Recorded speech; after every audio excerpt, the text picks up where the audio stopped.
Halo, saya Sharon Wuradana bersama teman-teman saya Grace Angelin Sapan, Venita Nathanialim, dan Yuriko Lawrence Heliwan dari kelas Investment F. Hari ini akan menjelaskan mengenai AFL 4 yang telah kami kerjakan dengan judul analisis, teknikal, dan fundamental dari saham yang telah kami beli. Dalam berinvestasi, hal pertama yang harus kita ketahui adalah profil dari perusahaan serta bentuk dari bisnisnya. Selain itu, siapa yang menjalani bisnis atau orang-orang penting di balik perusahaan tersebut juga penting untuk diketahui. Pada video kali ini, kami memilih dua emiten yaitu Gotoh dan Sido dan akan melakukan analisis fundamental serta analisis teknikal dari kedua emiten ini. Yang pertama adalah Gotoh. Gotoh adalah perusahaan yang bergerak di sektor teknologi dan subsektor aplikasi online dan jasa.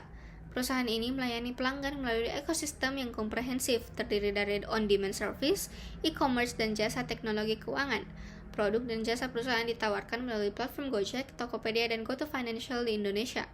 Gotoh saat ini dipimpin oleh Sugito Walujo sebagai President Director. Lalu ada return on assets. Semakin besar nilai rasionya, maka dikatakan semakin baik. Rata-rata standar industri untuk rasio ini adalah 30%.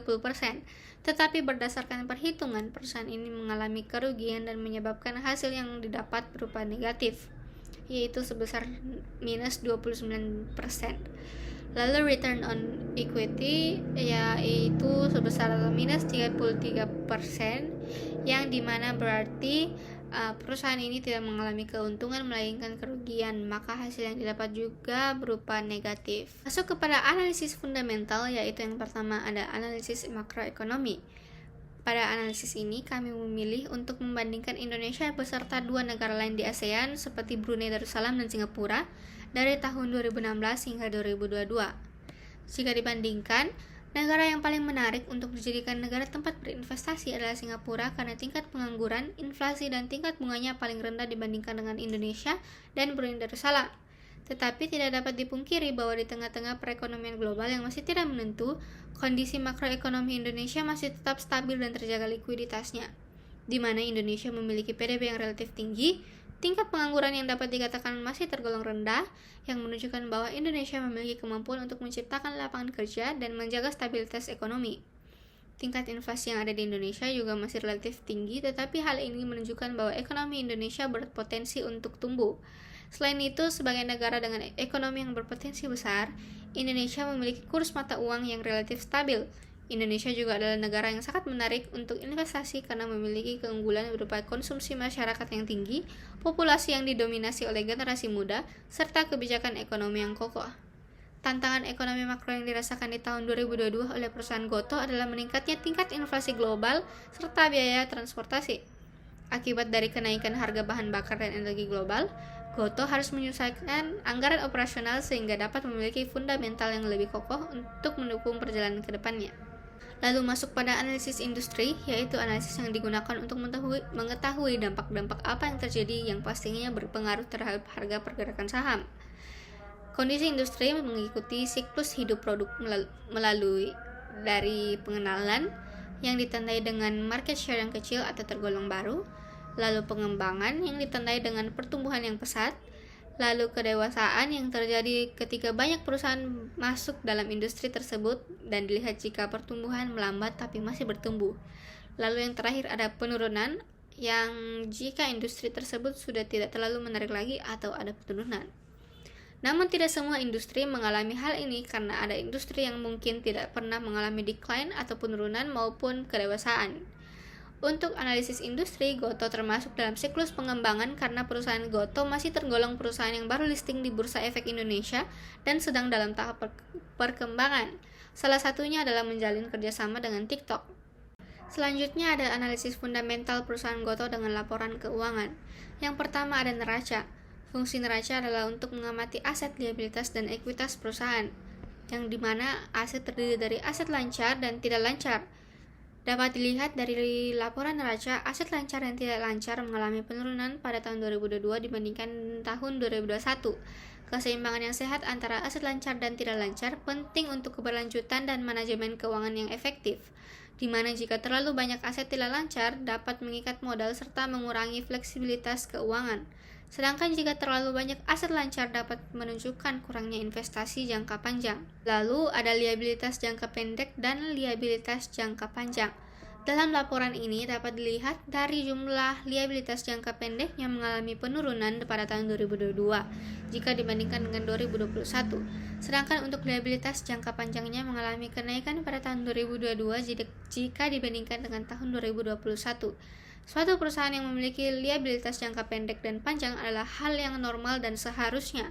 Yang terpenting adalah bagaimana perusahaan dapat mengelola dan menggunakan liabilitas tersebut, di mana perusahaan harus selalu mencoba untuk meminimalkan resiko dan memastikan bahwa mereka memiliki dana yang cukup untuk memenuhi liabilitas mereka. Jika perusahaan memiliki lebih banyak liabilitas jangka pendek daripada jangka panjang, ini bisa menjadi indikator risiko tinggi. Sebaliknya, jika perusahaan memiliki lebih banyak liabilitas jangka panjang daripada jangka pendek, ini bisa menjadi indikator stabilitas finansial pada perusahaan. Selanjutnya, ekuitas. Dalam laporan ini dapat dilihat bahwa jumlah ekuitasnya mengalami penurunan di tahun 2022 dibandingkan dengan 2021. Untuk laporan neraca, sesuai dengan laporan keuangannya yang menunjukkan bahwa jumlah aset lancar dari perusahaan ini lebih besar dibandingkan dengan utang lancarnya, sehingga dapat menunjukkan adanya modal kerja dari perusahaan ini. Selain itu, aset tetap dari perusahaan Gotoh ini juga lebih besar dibandingkan dengan utang jangka panjangnya, serta jumlah total ekuitas dari perusahaan ini juga lebih besar dari total utangnya, sehingga menunjukkan perusahaan ini dalam kondisi yang baik. Lalu yang kedua adalah laporan laba rugi. Fungsi laporan laba rugi adalah untuk mengamati perusahaan untung atau tidak untung. Laporan laba rugi PT Gotoh, Gojek, Tokopedia Tbk mengalami kerugian yang lebih besar pada tahun 2022 dibandingkan dengan tahun sebelumnya, yaitu 2021, di mana hal ini terjadi karena biaya dan beban yang dikeluarkan lebih besar daripada pendapatan perusahaan. Lalu yang ketiga ada laporan arus kas. Laporan arus kas ini menunjukkan adanya catatan uang yang masuk dan keluar. Arus kas operasional dalam laporan ini dapat dilihat kas bersih yang digunakan dari aktivitas operasi mengalami kenaikan di tahun 2022 jika dibandingkan dengan tahun 2021. Perusahaan dengan arus kas operasional yang lebih besar dibandingkan tahun sebelumnya secara umum dapat dinilai baik, karena menunjukkan perusahaan memiliki volume bisnis yang tumbuh dan dapat menangani biaya operasional yang lebih tinggi dibandingkan dengan tahun sebelumnya. Lalu ada arus kas investasi. Dalam laporan ini dapat dilihat bahwa kas bersih yang digunakan untuk aktivitas investasi mengalami kenaikan di tahun 2022 dibandingkan dengan tahun 2021 dan berubah menjadi positif. Hal ini terjadi salah satunya karena perusahaan ada melakukan penjualan asetnya. Lalu arus kas pendanaan. Dalam laporan ini dapat dilihat bahwa kas bersih yang diperoleh dari aktivitas pendanaan mengalami penurunan di tahun 2022 dibandingkan tahun 2021. Hal ini terjadi karena adanya penerimaan dana dari penerbitan modal saham di tahun 2021. Untuk laporan arus kas investasi yang dilakukan perusahaan mengalami peningkatan di tahun 2022 dibandingkan 2021 yang menggambarkan kondisi perusahaan dalam keadaan yang baik. Lalu yang keempat ada analisis rasio keuangan. Analisis rasio keuangan berfungsi untuk membandingkan performa perusahaan dari waktu ke waktu. Perusahaan kedua yang kami pilih adalah Sido. Sido merupakan produsen jamu terbesar dan termaju di Indonesia dan bermulai dari usaha rumahan di tahun 1930. Pangsa pasar Sido dalam kategori produk jamu tradisional juga termasuk terbesar di Indonesia. Produk-produk yang dihasilkan oleh Sido juga hadir di lingkungan masyarakat dekat.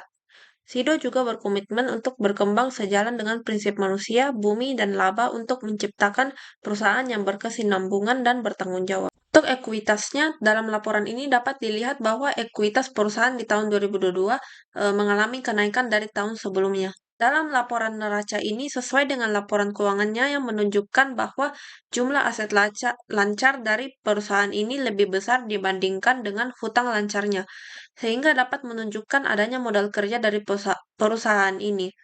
Selain itu, aset tetap dari perusahaan Sido ini juga lebih besar dibandingkan dengan utang jangka panjangnya, serta jumlah total ekuitas dari perusahaan Sido ini lebih besar dari total utangnya, sehingga menunjukkan perusahaan ini dalam kondisi yang baik. Berikut ini merupakan analisis fundamental perusahaan Sido dengan laporan keuangan. Yang pertama adalah neraca. Untuk aset lancar dan tidak lancarnya, dalam laporan ini dapat dilihat bahwa total aset dari perusahaan Sido mengalami kenaikan dari tahun sebelumnya. Aset lancarnya mengalami penurunan di tahun 2022 dibandingkan dengan tahun 2021. Salah satunya adalah karena di tahun 2022 adanya pembayaran pajak di muka, sedangkan aset tidak lancarnya mengalami kenaikan di tahun 2022 dibandingkan dengan tahun 2021. Untuk analisis industri pada perusahaan Sido, menurut kami perusahaan ini masuk dalam siklus kedewasaan, di mana Sido telah merintis usaha cukup lama, mengalami pertumbuhan, serta dapat mempertahankan kedudukannya walaupun terdapat beberapa pesaing yang masuk dalam industri yang sama, seperti SRTG yang menjual obat herbal bermerek Antangin. Arus kas operasionalnya dapat dilihat bahwa arus kas bersih yang diperoleh dari aktivitas operasi mengalami penurunan di tahun 2022 jika dibandingkan dengan tahun 2021. Hal ini terjadi karena kas yang diterima dari pelanggan mengalami penurunan dibandingkan dengan tahun sebelumnya. Pada arus kas dari aktivitas investasi, dapat dilihat bahwa kas bersih perusahaan mengalami kenaikan di tahun 2022 jika dibandingkan dengan 2021 serta bernilai negatif.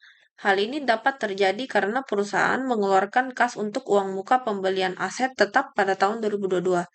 Selain itu, untuk arus kas dari aktivitas pendanaan, kas bersihnya mengalami kenaikan di tahun 2022 jika dibandingkan dengan 2021 serta bernilai negatif.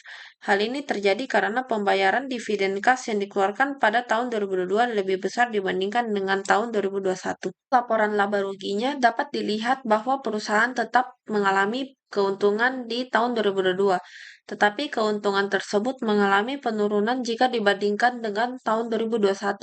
Hal ini terjadi karena menurunnya penjualan perusahaan di tahun 2022, tetapi beban penjualannya hampir tetap sama jika dibandingkan dengan tahun sebelumnya. Untuk liabilitas jangka pendek dan jangka panjangnya, dapat dilihat bahwa liabilitas jangka pendek serta jangka panjangnya di tahun 2022 mengalami penurunan jika dibandingkan dengan tahun 2021. Hal ini berarti perusahaan berhasil mengelola keuangannya dengan baik sehingga mampu untuk mengurangi liabilitasnya dari tahun sebelumnya. Pada perusahaan Sido, inflasi tinggi yang mempengaruhi daya beli masyarakat serta kenaikan harga komponen bahan baku impor berdampak pada penurunan kinerja penjualan. Dengan pendapatan yang relatif stagnan, masyarakat lebih mengutamakan untuk memenuhi kebutuhan pokok seperti makanan, listrik, dan transportasi. Hal ini bertampak pada penurunan penjualan pada produk-produk non-primer termasuk produk suplemen kesehatan. Kita akan membahas mengenai analisis rasio keuangan, yaitu ada rasio likuiditas. Yang pertama ada current ratio. Standar industri untuk current ratio adalah 2 kali. Hal ini berarti perusahaan Sido nilai bagus karena melebihi standar industri. Selanjutnya ada quick ratio. Standar industri untuk quick ratio adalah 1,5. Hal ini berarti perusahaan Sido dinilai baik dalam kinerja keuangannya karena melebihi standar industri tersebut. Selanjutnya ada cash ratio. Standar industri untuk cash ratio adalah 50%. Hal ini menunjukkan perusahaan memiliki kas yang besar yang dapat dicairkan dengan cepat dalam waktu singkat. Selanjutnya ada rasio solvabilitas. Yang pertama ada debt ratio. Standar industri debt ratio adalah 35%. Hal ini berarti semakin kecil perusahaan dibiayai dengan utang dan perusahaan masih tergolong baik. Yang kedua ada debt to equity ratio. Standar industri untuk debt to equity ratio adalah 90%. Hal ini berarti perusahaan dalam kondisi baik, di mana memiliki sedikit kewajiban di masa yang akan mendatang. Selanjutnya ada rasio aktivitas. Yang pertama adalah perputaran aktiva atau total asset turnover. Standar industri untuk total asset turnover adalah 2 kali dalam setahun. Hal ini berarti perusahaan beroperasi kurang baik dan menggunakan aktivanya dengan kurang efisien. Selanjutnya ada perputaran modal kerja atau working capital turnover. Standar industri untuk working capital turnover adalah 6 kali dalam setahun. Hal ini berarti penjualan dari modal kerja perusahaan beroperasi kurang baik. Kemudian ada perputaran persediaan atau inventory turnover. Standar industri untuk inventory turnover adalah 20 kali. Berdasarkan perhitungan, angka dari rasio ini lebih kecil dibandingkan dengan rata-rata industri, yang berarti perusahaan bekerja secara tidak efisien dan tidak produktif dan banyak barang sediaan yang menumpuk. Yang terakhir ada rasio profitabilitas. Yang pertama ada net profit margin. Standar industri untuk net profit margin adalah 20%. Berdasarkan hasil perhitungan, angka yang didapat lebih besar dibanding dengan standar industri, yang berarti margin laba dari perusahaan ini baik. Kemudian ada return on asset. Standar industri untuk return on asset adalah 30%. Dalam hal ini, perusahaan Sido dapat dikatakan baik karena hampir memenuhi standar industri untuk return on asset dengan nilai 27,1%. Kemudian ada return on equity. Standar industri untuk return on equity adalah 40%. Dalam hal ini, perusahaan Sido dapat dikatakan baik karena hampir memenuhi standar industri untuk return on equity dengan nilai 31,5%. Selanjutnya ada analisis teknikal. Dalam analisis teknikal, hal pertama yang harus diketahui adalah candlestick, karena harga akan ditampilkan dalam bentuk sebuah candlestick. Tiap candle akan menunjukkan 4 angka, yaitu harga open, yaitu harga pasar saat dibuka, harga close, yaitu harga terakhir saat pasar ditutup, harga high, yaitu harga tertinggi di hari itu, dan harga low, yaitu harga terendah di hari itu. Harga open dan close akan membentuk badan candle, yaitu kotak berwarna hijau dan merah. Jika close lebih tinggi daripada open, warna bodinya akan menjadi hijau. Kalau lebih rendah, warnanya akan menjadi merah. Kemudian masuk dalam tren. Tren adalah kecenderungan pergerakan harga. Pergerakan harga dapat uptrend atau naik, downtrend atau turun, dan sideways atau tidak naik dan tidak turun. Kemudian setelah itu perlu juga diketahui mengenai support dan resistance, yaitu bentuk psikologis yang terbentuk secara natural di pasar. Saat support atau resistance ditembus, harga akan bergerak untuk mencari support dan resistance berikutnya. Dalam analisis teknikal, adanya support dan resistance akan digunakan untuk mencari saat yang tepat untuk menjual dan membeli. Jika melihat chart dari perusahaan Gotoh, kami menilai bahwa emitment ini sedang dalam posisi sideways dan kami memprediksikan emitment ini akan mengalami uptrend. Jika dilihat menggunakan chart daily, Gotoh memiliki potensi untuk naik setelah sempat mengalami penurunan yang cukup dalam level di harga 54. Untuk trading jangka panjang, jika kita dapat membeli di area support yang berada di level harga 86 dan dapat menjualnya di area resistance yang berada di level harga 117 sampai 120. Sedangkan untuk trading jangka pendek, jika dilihat menurut daily chart, Gotoh memiliki potensi untuk naik level di harga 94 hingga 98 dan level harga ini dapat menjadi resistance. Dan dalam analisis teknikal juga dapat menggunakan berbagai macam indikator seperti moving average, stochastic, MACD, dan masih banyak lagi indikator yang lainnya. Di sini kami menggunakan indikator stochastic di mana terlihat garis tersebut sedang dalam keadaan menurun dan berada di area 50 hingga 80, di mana ini merupakan area overbought dan disarankan untuk menjual saham yang dimiliki di area ini. Ketika garis tersebut mulai turun dan menyentuh di area 0 hingga 20, disarankan untuk membeli saham ini karena merupakan area oversold. Saham perusahaan Sido, jika dilihat menggunakan daily chart, kami melihat bahwa emitment ini sedang dalam fase downtrend. Kemudian jika menggunakan chart daily, emitment ini memiliki area support di level harga 400-an dan memiliki area resistance di level harga sekarang yaitu 530. Kami menyarankan untuk tidak membeli dulu emitment Sido ini karena sedang berada di area resistance. Terus pantau chart dari emitment Sido ini di mana jika harga tersebut turun ke area support, disarankan untuk membelinya. Tetapi jika harga saham ini menembus area resistance dapat menjadi area support yang baru. Yang terakhir ada kesimpulan. Untuk analisis fundamental perusahaan Gotoh, laporan keuangan menunjukkan aset lancarnya lebih besar daripada liabilitas jangka pendeknya. Walaupun perusahaan ini belum berhasil untuk mencatatkan laba bersih yang positif pada perusahaannya, Gotoh tetap mendapatkan perhatian dari beberapa investor karena kolaborasinya dengan TikTok yang baru saja terjadi. Kami menganalisa dengan menggunakan analisis teknikal untuk harga saham emitment saat ini sedang berada di dalam area support yang berada di level harga 86 dan disarankan untuk membeli di area ini. Kami juga melihat potensi jangka panjang untuk harga saham ini dapat naik ke area resistance di level harga 117 hingga 120.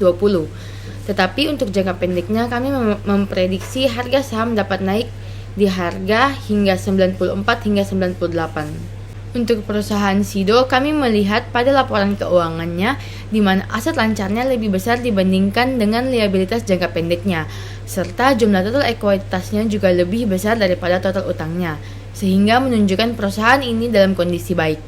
Dengan analisis teknikal, kami melihat bahwa saat ini bukan waktunya untuk membeli saham dari emitment ini, karena harga saham saat ini sedang berada di area resistance yaitu berada di level harga 530. Saham dari emitmen ini dapat dibeli ketika turun di area support, yaitu berada di level harga 400-an, atau ketika candlestick dari chart ini menembus area resistance dan membuat area support baru. Perlu diingat bahwa setiap melakukan trading pada saham, kita harus memiliki area stop loss agar jika saham yang kita prediksi naik malah menjadi turun, kita tidak terlalu rugi ataupun kehilangan banyak uang dalam trading tersebut.